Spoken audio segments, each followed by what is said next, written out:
Hey guys, so have you ever had one of those nights where you literally stayed up tossing and turning, like thinking of a million things you wanted to write down and look up and like could not shut your brain off? Because that was how last night was for me and the night before. And if you don't know who I am, my name is Emmy. I am a health and wellness coach, and I have been wanting to make this video for over a month now. But I am a grad student at heart, and I went to school for 6 years at a research university, and so I knew better than to get on here and start talking before I'd really done my research. Hi Kenzie, hi Larson, thanks for hopping on. So I've been wanting to make this video for a really long time, and I was debating it, and I was like, oh, I'm gonna piss some people off. And then I remembered this is my wall and I can say whatever I want and I don't care, so I'm gonna say it. Hi Morgan, hi Kitty. When you hop on, tell me where you're watching from. I'd love to see where you guys are in the country or the world, so tell me your state or your country, where you're watching from as you hop on. So if you don't know anything about me, I was that girl who tried every yo-yo diet in the world. Hi Shannon, tell me where you're watching from, you guys. Tell me your state.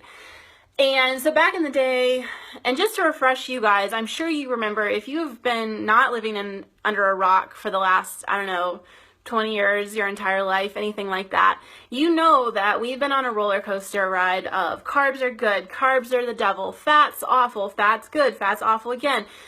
There have been so many conflicting reports and diets and trends, and I used to fall for all of those. So I remember back in middle school, I thought carbs needed to go, so I tried to cut carbs. Then I thought low fat, then I thought high fat.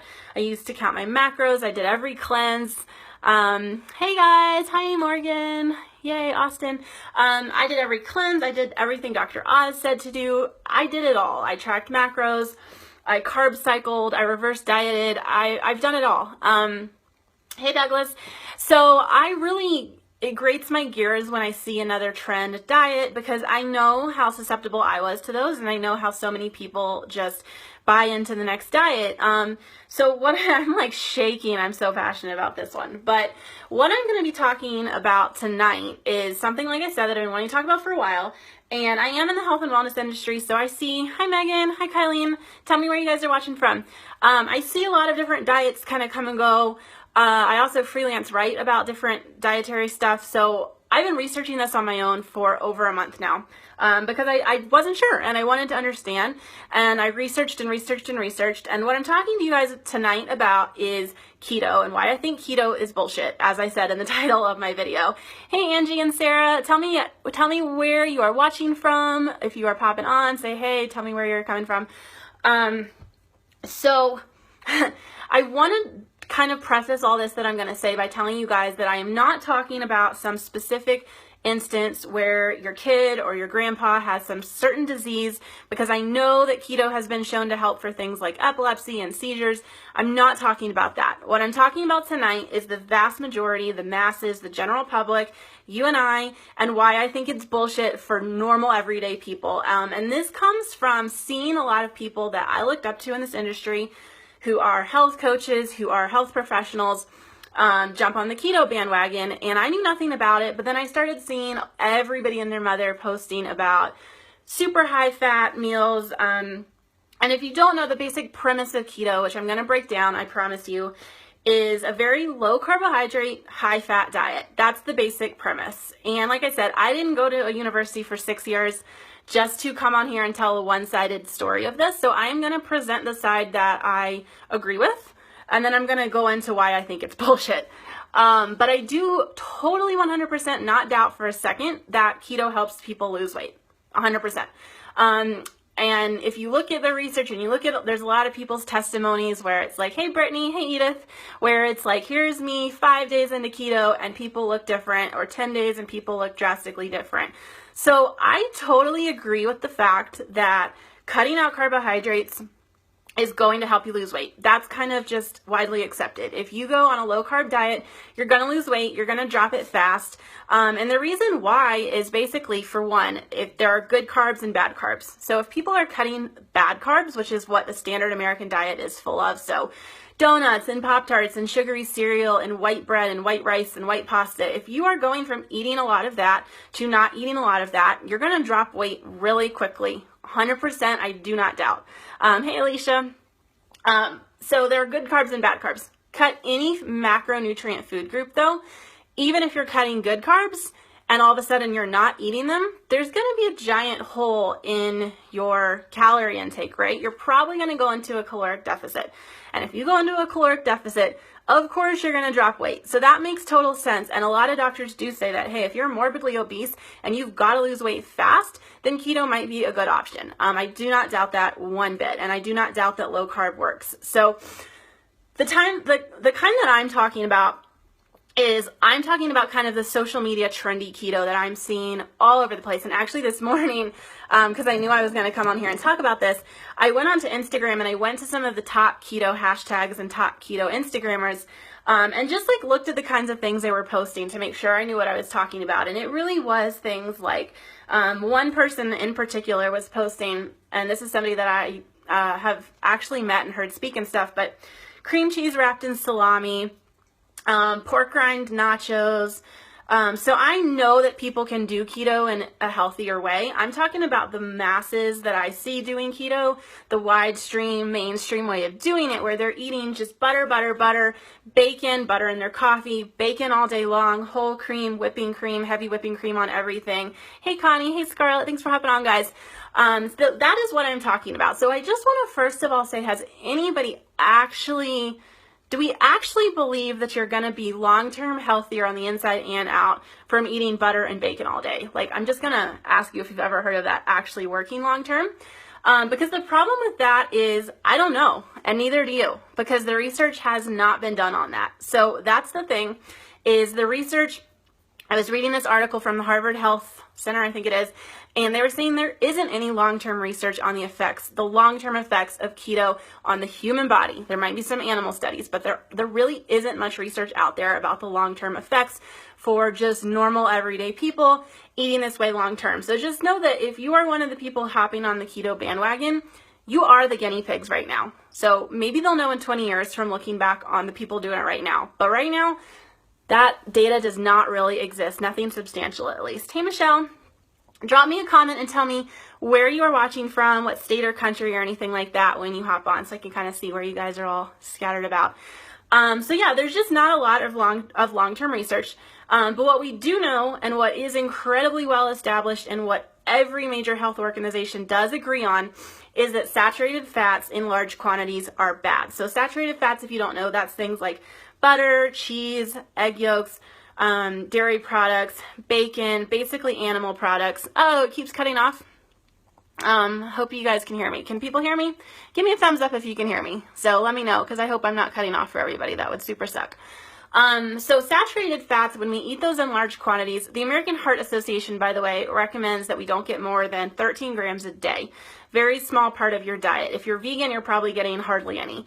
It's kind of hard too. And so when you're getting a lot of saturated fat, which is what all these big name keto people are promoting, and by the way, they're not promoting these as like, oh, this is my cheat meal. All the examples that I looked at this morning, and I looked at about 50, were with the hashtags weight loss, hashtag healthy living, hashtag I'm back on the wagon with my health journey, that kind of jazz. Okay, great, you can hear me. All right, give me a thumbs up or a comment if you guys are hearing me okay, because I see a lot of you on. Okay, so I'm getting some thumbs up. I'm going to keep going as though it's working. If it's not, let me know, and it might be your computer and you might need to get out and come back on. But somebody drop me a comment if like you're hearing me consistently, or if not, tell me that too. I'm just going to keep going until I'm informed otherwise. So yeah, so very well established that the more saturated fat you eat, the higher your LDL, which is your bad cholesterol. That totally just destroys your arteries. That's what clogs them. Okay, cool. Thanks, Brittany. That's what creates heart disease. And the more saturated fat you eat, the more your risk of cancer, like all cancers, the more your risk of coronary artery disease, all of that. That's incredibly well established. And I'm sure that you guys are thinking right now, okay, cool, good, Janice. I'm sure that you guys are thinking right now that you have heard all of these articles. Okay, awesome. You've heard all these articles. You've seen all these studies. I don't know if you guys remember. Tell me if you do. But there was an article not very long ago on the cover of Time magazine. It was a giant slab of butter, and it said, like, butter is back. And there's been a lot of research like that. Okay, sweet. I'm glad that it's good. Well, hopefully you guys didn't miss too much. So there's been a lot of studies out lately that say things like, we're just getting into the good stuff now, I promise anyway, that say things like butter is back. There was one that was like omnivores and dairy fans rejoice. It was on the cover of like The Guardian, and Time has run at least 2 articles that I found all about, yay, you can eat all the butter you want. Yay, you can eat all the bacon you want. So the problem with these, you guys, is at this point, you can Google anything that you want, and you can find the research that's going to back your preferred way of eating up. And you can literally just cherry pick. And I read so much on both sides of the fence. And these studies get really, really, really murky. And you have to go through like 30 pages and read them, which I actually did with a lot of these. And the problem with a lot of them is even when their headlines are super clickbaity, super attention-grabbing things like butter is back and you can eat all the bacon you want, which of course sells, because who doesn't want to hear that, right? Of course that sells. Of course that's the headline. But if you actually read these articles, like I'm going to focus on 3 specific ones that were kind of the big name. They got a lot of attention. The ones that Time based their article or their cover story off of. Because I know there are thousands like this, but the big name ones, the ones that I looked at, the problem with these is when you actually read between the bullshit and you kind of have to like have a research degree or just spend hours, which I've done this past month, reading this stuff, then you start to notice that nowhere in there do they actually say that eating a lot of saturated fat is okay. Literally, one of the biggest articles that said that milk and dairy products didn't increase mortality, didn't increase disease, it says right there, in there, the author says it, and I actually wrote a blog post that I'm about to publish, and it has the quote directly, but he says in there, but we are not suggesting that you eat more saturated fat. We are not suggesting that, and would still be, I'm paraphrasing, but you'd still be healthier replacing saturated fat instead with plant-based foods. So that doesn't make a good headline. That's not a snappy title, but if you read the actual article, they say in there that but actually eating a lot of saturated fat is still going to increase your death exponentially. It's still going to increase your risk of cancer. I think it was 400% increased risk of cancer for increased saturated fat and 500% increased risk of diabetes, type 2 diabetes. So if you actually read the articles, they don't even say that.